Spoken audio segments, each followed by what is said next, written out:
হযরত দাউদ আলাইহিস সালাতু ওয়াস সালাম যেমন ইচ্ছা তেমন ভাবে ওই লোহাকে আকৃতি দিতে পারতেন, আর ওইভাবে লোহা আকৃতি পাইত। আকৃতি দেওয়ার পরে আবার হযরত দাউদ আলাইহিস সালাতু ওয়াস সালাম যখন বলতেন তোমার আকৃতি দেয়া শেষ, তুমি আবার শক্ত হয়ে যাও, তখন ওই লোহা আবার সঙ্গে সঙ্গে লোহায় পরিণত হয়ে যাইত। তার কওমরা দেখতেন যে হযরত দাউদ আলাইহিস সালাতু ওয়াস সালামের মতো কেউ ওইভাবে করে দা, খুন্তি, তারপরে বটি এইগুলা তৈরি করতে পারেন না, কারণ আল্লাহ পাক রব্বুল আলামিন তো হযরত দাউদ আলাইহিস সালামকে একটা মুজিজাই দিয়েছেন। যখন কোন লোহা ধরে লোহাকে বলতেন তুমি কাদার মতো নরম হয়ে যাও, তখন সঙ্গে সঙ্গে কাদার মতো নরম হয়ে যাইত লোহা। হযরত দাউদ আলাইহিস সালাতু ওয়াস সালাম যখন ইন্তেকাল করলেন, তখন তার কওমদের ভিতরে আর কেউ ওই মুজিজা দেখাইতে পারেন নাই। হযরত দাউদ আলাইহিস সালাতু ওয়াস সালাম যখন ইন্তেকাল করলেন, আল্লাহ সঙ্গে সঙ্গে ওই মুজিজা উঠাইয়া নিয়ে গেলেন। হযরত মূসা আলাইহিস সালাতু ওয়াস সালামের জামানায় আল্লাহ এমন এমন মুজিজা দিতেন যুগ বুঝে এবং প্রেক্ষাপট বুঝে। হযরত মূসা আলাইহিস সালাতু ওয়াস সালামের জামানায় মানুষগুলা জাদু চর্চা করত। হযরত মূসা আলাইহিস সালাতু ওয়াস সালামকে আল্লাহ পাক রব্বুল আলামিন এমন একটা মুজিজা দিয়েছিলেন। আল্লাহ পাক রব্বুল আলামিন তার কালামে পাকের ভিতরে জানাইয়া দেন। আল্লাহ পাক রব্বুল আলামিন একদিন হযরত মূসা আলাইহিস সালাতু ওয়াস সালামকে বলেন ওয়া মা তিলকা বিয়ামিনিকা ইয়া মূসা, হে মূসা তোমার হাতে কি? মূসা আলাইহিস সালাতু ওয়াস সালাম বললেন ক্বালা হিয়া আসায়া তাওয়াক্কাউ আলাইহা আহুশু বিহা আলা গনামি ওয়া লিয়া ফিহা মাআরিবু উখরা। হযরত মূসা আলাইহিস সালাতু ওয়াস সালাম বললেন হে আল্লাহ, আমার হাতে লাঠি, এই লাঠি দ্বারা আমি আমার ছাগলদেরকে আমি পাতা পেরে দেই, আমি এই লাঠি দিয়ে আমি ভর দেই এবং আমি বিভিন্ন কাজ করে থাকি। আল্লাহ পাক রব্বুল আলামিন পরবর্তীতে বললেন ক্বালা আলকিহা ইয়া মূসা, হে মূসা তুমি ওই লাঠিটাকে জমিনে নিক্ষেপ করে দাও। আল্লাহ পাক রব্বুল আলামিনের অর্ডার পর সাথে সাথে হযরত মূসা আলাইহিস সালাতু ওয়াস সালাম লাঠিটাকে জমিনে নিক্ষেপ করে দিলেন। নিক্ষেপ করার পরে ফাআলকাহা ফাইযা হিয়া হাইয়াতুন তাসআ, ওই লাঠিটা সঙ্গে সঙ্গে সাপে পরিণত হয়ে গেল, আর সাপ হয়ে দিক ওদিক ঘোরাঘুরি করতেছে। এবার হযরত মূসা আলাইহিস সালাতু ওয়াস সালাম ভয় পেয়ে গেলেন। আল্লাহ ডাক দিয়ে বললেন ক্বালা খুযহা ওয়া লা তাখাফ, হে মূসা তুমি ভয় পেও না, সানুঈদুহা সিরাতাহাল উলা, হে মূসা তুমি ওই লাঠিটা ওই সাপটাকে ধরো, ওই সাপটাকে তুমি ধরো, ধরার সঙ্গে সঙ্গে আমি আল্লাহ আবার ওই সাপটাকে লাঠিতে পরিণত করে দেব। এবার হযরত মূসা আলাইহিস সালাতু ওয়াস সালাম ওই লাঠিটাকে ধরলেন, ওই সাপটাকে ধরলেন, ধরার সঙ্গে সঙ্গে আল্লাহ পাক রব্বুল আলামিন আবার লাঠিতে পরিণত করে দিলেন। হযরত মূসা আলাইহিস সালাতু ওয়াস সালাম যখন ইন্তেকাল করলেন, ইন্তেকালের পরে আর হযরত মূসা আলাইহিস সালাতু ওয়াস সালামের কওমের ভিতরে আর ওই লাঠি দিয়ে কেউ কোনোদিন মুজিজা দেখাইতে পারেন নাই।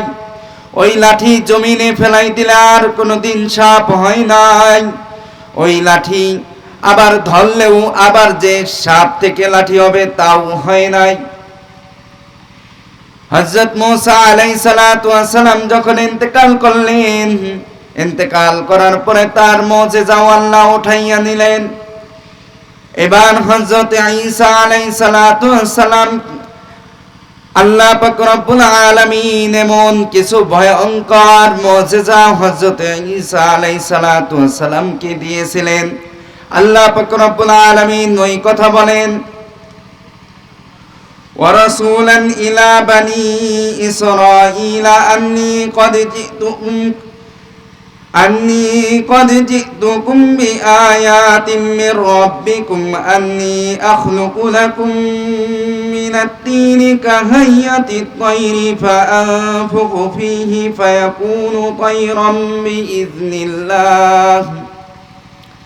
আল্লাহ পাক রব্বুল আলামিন হযরত ঈসা আলাইহিস সালাতু ওয়াস সালামকে এমন কিছু ভয়ঙ্কর মুজিজা দিয়েছিলেন যে হযরত ঈসা আলাইহিস সালাতু ওয়াস সালাম একটা মাটি দিয়ে যদি পাখি বানাইতেন আর ওই পাখিকে যদি বলতেন যে আল্লাহর হুকুমে তুমি উড়াল দাও, সঙ্গে সঙ্গে ওই মাটি সঙ্গে সঙ্গে জীবিত হয়ে যাইত, আর জীবিত হওয়ার পরে উড়াল দিয়ে চলে যাইত। আবার হযরত ঈসা আলাইহিস সালাতু ওয়াস সালাম যদি কোনো কবরের পাশ দিয়ে যাইতেন, যাওয়ার সময় যদি হযরত ঈসা আলাইহিস সালাতু ওয়াস সালাম কুম বিইজনিল্লাহ বলতেন, সঙ্গে সঙ্গে ওই কবরের ভিতরে যেই মুর্দা শুয়ে থাকতেন ওই মুর্দা আল্লাহর হুকুমে সঙ্গে সঙ্গে জিন্দা হয়ে যাইতেন। জিন্দা হইয়া হযরত ঈসা আলাইহিস সালাতু ওয়াস সালামের সঙ্গে কথা বলতেন। এই যে হযরত ঈসা আলাইহিস সালাতু ওয়াস সালামকে যেই মুজিজা দিয়েছিলেন, হযরত ঈসা আলাইহিস সালাতু ওয়াস সালামকে আরো মুজিজা দিয়েছিলেন। তার ভিতরে আরেকটা মুজিজা হচ্ছে হযরত ঈসা আলাইহিস সালাতু ওয়াস সালামের জামানায় মানুষরাও অধিকাংশ কুষ্ঠ রোগে আক্রান্ত হইত। হযরত ঈসা আলাইহিস সালাতু ওয়াস সালামের কাছে ওই কুষ্ঠ রোগের রোগীরা যদি আসতেন, আসার পরে হযরত ঈসা আলাইহিস সালাতু ওয়াস সালাম বিসমিল্লাহ বলে শরীরে একটা মুসা দিতেন। মুসা দেওয়ার সঙ্গে সঙ্গে ওই রোগী আল্লাহর হুকুমে ভালো হয়ে যাইতেন। হযরত ঈসা আলাইহিস সালাতু ওয়াস সালাম যখন আল্লাহ পাক রব্বুল আলামিনের হুকুমে চতুর্থ আসমানে চলে গেলেন, চলে যাওয়ার সঙ্গে সঙ্গে তার কওমের ভিতরে আর কোনোদিন ওই মুজিজা কেউ কোনোদিন দেখাইতে পারেন না। আল্লাহ পাক রব্বুল আলামিন ওইভাবে করে সমস্ত নবী রাসূলদের মুজিজা যখন নবী রাসূলরা চলে যাইতেন, ইন্তেকাল করতেন, তখন আল্লাহ পাক রব্বুল আলামিন সঙ্গে সঙ্গে ওই মুজিজাগুলা নিয়ে যাইতেন।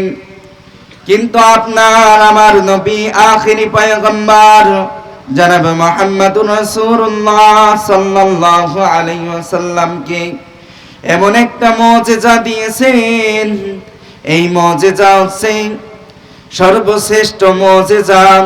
ওই মুজিজার নাম হচ্ছে আল কোরআন।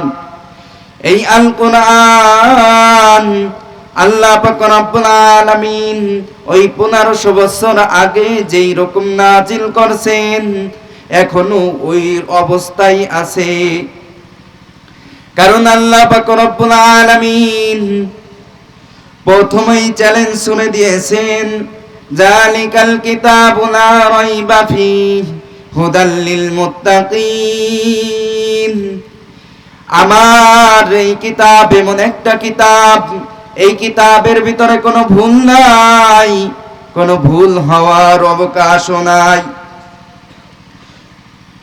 হযরত মুহাম্মদুর রাসূলুল্লাহ সাল্লাল্লাহু আলাইহি ওয়াসাল্লাম যখন এই চ্যালেঞ্জটা ছুড়ে দিলেন, মক্কা নগরীর ভিতরে বড় বড় সাহিত্যিকরা ছিলেন